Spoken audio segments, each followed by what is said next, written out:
What's going on, Guardians? It's Tizzle here, and in this video, I'm bringing you the perfected version of the Cadmus Ridge Lancecap build. I know I recently made a build for Lancecap, but that was centered around the stasis subclass. This build is on prismatic, and it takes it to a whole nother level. Prismatic is funny because it can basically do what every other build does, but better, and my Cadmus Ridge Lancecap build is no exception. So, as a reminder, the Lancecap has the armor perk Lancer's Vigil. Thrown diamond lances create stasis crystals, with more created by hitting bosses and vehicles. While a stasis super is equipped, rapid precision hits and precision final blows from behind a rally barricade will create a diamond lance near you. So the key wording is while a stasis super is equipped. I took this into the Proving Grounds Nightfall with Twilight Arsenal on, and it never worked. But no need to fear, because stasis is the surge all episode, and the Glacial Quake super hits like a tank, providing great single target damage as well as great AoE ad clear. It's a monster. For other abilities, I like to run Glacial Grenade just to freeze even more targets, but you can run what you like. And then I run Shield Throw to give me a ranged melee. This build plays at range a lot, so this is the best option. Plus, it gives you Void Overshield, which recently got a buff to provide 70% damage resistance, so it helps with survivability. We of course have Rally Barricade on because you do need this to make the Diamond Lances from our exotic helmet. For aspects, again, this is a long range build, so Knockout and Consecration aren't really needed. You could run Diamond Lances, but I find that to be overkill since we make them so easily with our helmet. So that leaves us with only two options left, Dranger's Lash and Unbreakable. Dranger's Lash is great because it can suspend enemies when we use our barricade, and this can help us to get easy precision hits and kills to give us a Diamond Lance. It can also stun Unstoppables, which is something this build is amazing at. We can freeze them with a Diamond Lance or Glacier Grenade to get a Shatter to stun them, or suspend them with the barricade. This means you never really have to run an unstoppable champion weapon. As for Unbreakable, it recently got a buff and I've been sleeping on it. It's great at tanking damage and pushing up on enemies, and it's particularly helpful in the Proving Grounds GM to push into the boss's shield to break it.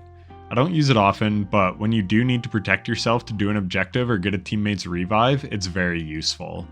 Onto the fragments, we get 6 thanks to our aspect selections. So first we have Faceted Protection.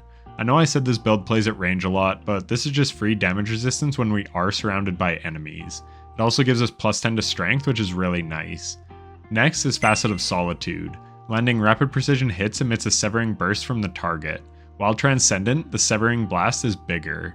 So this synergizes perfectly with this build as you are trying to hit crits on everything to get your Diamond Lance. And when you do this, you'll make a Severing Blast, which decreases enemy damage output. This is especially helpful on high tier enemies like bosses and champions that are particularly threatening. Facet of Ruin is great here as it increases the size and damage of the burst when we shatter stasis crystals, which is something we do extremely often thanks to our Diamond Lances. It also increases the AoE of our ignitions as well. Facet of Devotion gives us bonus light transcendence energy when we defeat targets afflicted with stasis or strand debuffs, and we do this all the time thanks to the high number of Diamond Lances that we're making, so this helps us become transcendent more quickly, which is always helpful. Facet of Command reloads our equipped weapon and increases stability, aim assist, and airborne effectiveness when we freeze or suppress an enemy, and we do this a lot, so this makes us not have to reload very much. On top of that, defeating frozen or suppressed targets creates a stasis shard or void breach.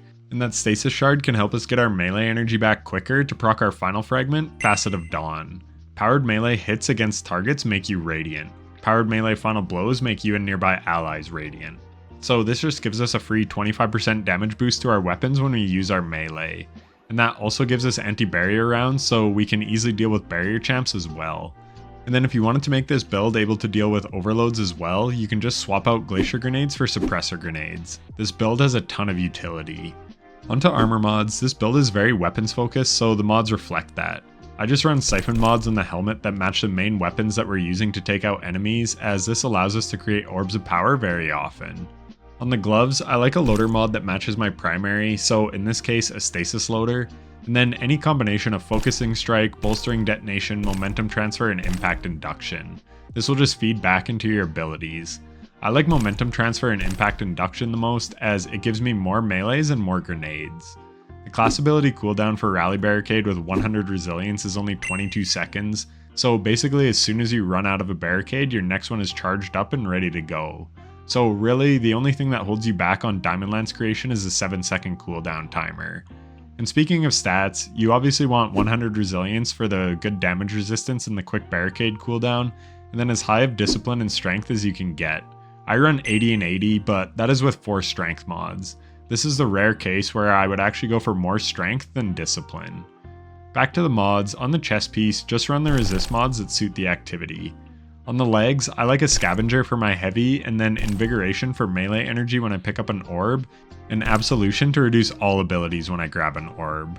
And finally, on the class item, I go with 1 bomber and 1 outreach for a chunk of grenade and melee energy when I cast my barricade, and then reaper so that when I get a kill after casting my barricade, I make an orb. Now onto weapons. I absolutely love pairing this with the Prophet Scout Rifle from Trials of Osiris. It's an aggressive frame 120 RPM, and these got buffed and they hit pretty hard. Plus, they land crits easily at a distance, which is where this build excels. My role has Demolitionist and Precision Instrument, but I wish it had Headstone. Regardless, it's still a great role. But you can run what you like for a primary, but I highly suggest a Scout Rifle or something like Revision 0. Revision 0 is awesome with this build and is great for anti-barrier.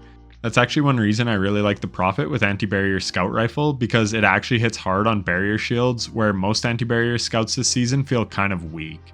But the reload on these aggressive Scout Rifles sucks, which is why I like to run a loader mod, and then Facet of Command is super clutch for the free reloads when we get a freeze.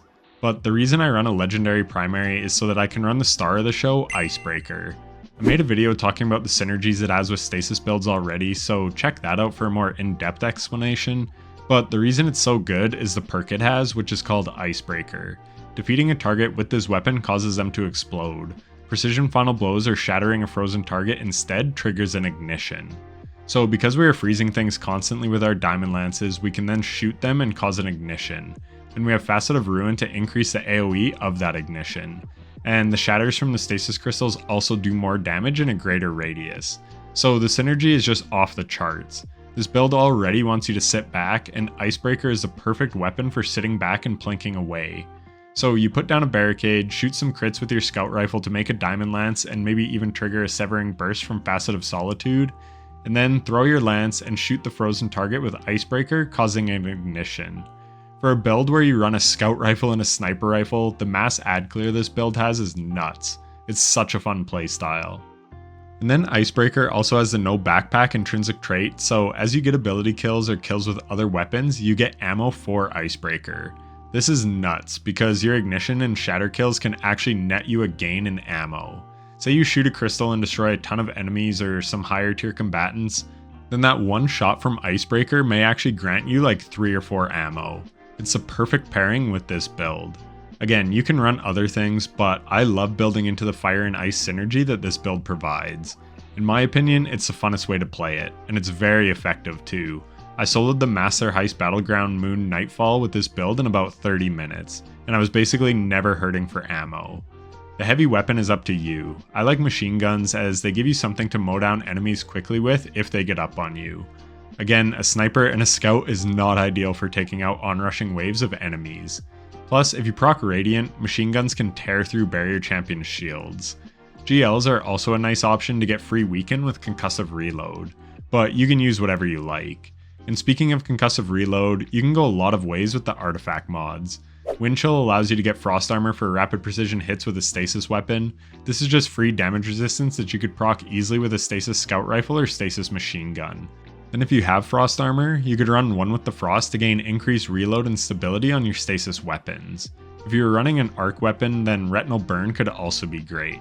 Rapid arc weapon precision hits consume an armor charge to blind the target, and if boosted by a tonic, it will cause a blinding burst. Definitely could be alright. And then if a group of enemies were blinded, trace evidence could make ionic traces, and if boosted, you would get armor charge from that. Conductive Cosmic Crystal could be nice for a little more melee damage when your shield throw hits a frozen enemy. Brain Freeze makes it so frozen combatants become surrounded by a chilling fog, which slows combatants who aren't already. And weapons with the Dark Ether Reaper origin trait deal more damage to frozen combatants. So this would be my pick in the final column, along with Served Cold. Picking up a Stasis Shard grants you class ability energy on top of the melee energy that it already gives, and then Void Breaches grant you melee energy on top of the class ability energy that they normally give. And Facet of Command allows us to make Stasis Shards very easily, so we have great synergy here. But it's actually in the fourth column where we have the best artifact mod for this build, and that is Hail the Storm. Shattering Stasis Crystals releases shards of ice that damage and slow targets. and then when boosted, it deals increased damage. This is definitely a must run with this build as we are constantly shattering crystals. And that's about it for the build. It's definitely a more passive gameplay style as it rewards you for sitting back, but it's still an extremely fun playstyle because you try and place your diamond lances in spots that they will freeze the most enemies and cause the most destruction. It is great on ammo economy as you get so much free damage from your shatters from your diamond lances, and then ignitions too if you're running Icebreaker. It's just a super fun playstyle and I really wanted to showcase it before the GM's release on Tuesday. But that is going to be it from me. If you found this video helpful or informative, then a like and subscription would be greatly appreciated. And if you're still watching, then I appreciate you watching to the end. It means a lot. I hope you give this build a try, and if you do, let me know how you like it. It's definitely overkill and low end content, and it may not be fun to run in something like Onslaught as I like to play aggressively there, but in the right type of GM where you can plink away, I find it to be a ton of fun. Anyways, that's it. Thanks for watching, and I'll catch you in the next one. Take care.